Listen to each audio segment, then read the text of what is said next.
এরপর তিনি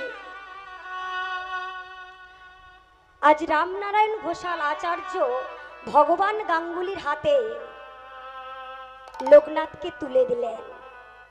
লোকনাথের উপনয়ন হয়ে গেল। উপনয়নের পর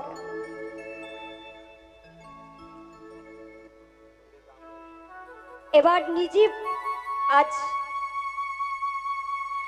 লোকনাথ বাবার একজন বন্ধু ছিল, বাল্য বন্ধু,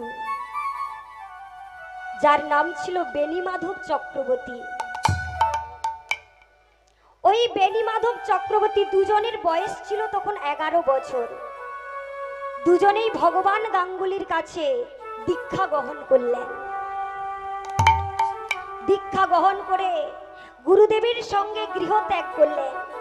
গৃহ ত্যাগ করে বিভিন্ন দেশ বিদেশ ভ্রমণ করার পর মল্লারপুর স্টেশনে নেমে সাইথিয়া বাস থেকে নেমে এক চট্টগ্রাম পিতা হারাই পণ্ডিত এবং মাতা পদ্মার গর্ভে নিত্যানন্দ প্রভু আমার জন্মগ্রহণ করলেন। তাই গৌর হরি হরি বল, হরি হরি বল। তারও কত পরে 1407 শতাব্দে 24শে ফাল্গুন, দিনটা ছিল গৌর পূর্ণিমা। অনেকে বলে বাবা দোল পূর্ণিমা, অনেকে বলে হুলি পূর্ণিমা, অনেকে বলে ফাল্গুনী পূর্ণিমা। সেই দিন জগন্নাথ মিশ্রের ঘর আলো করে সচী মায়ের উদর পরে পারিষদগণ সঙ্গে করে গৌর হরি নাম ধরে আজ নদিয়ার নবদ্বীপে অবতীর্ণ হলেন। তখন লোকনাথের বয়স ছিল 160 বছর। তা বাবা সেই শুভ দিনে আজকে যে দিনটাতে আমরা আজকে সকলে পৌঁছে গেছি বাবা লোকনাথের চরণ তলে, আজকে আমাদের পরম সৌভাগ্য।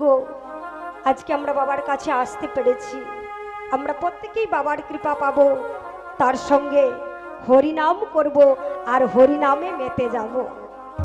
তাই বাবা, তাই এই বাংলার মাটিতে এলেন আমার গৌরাঙ্গ মহাপ্রভু।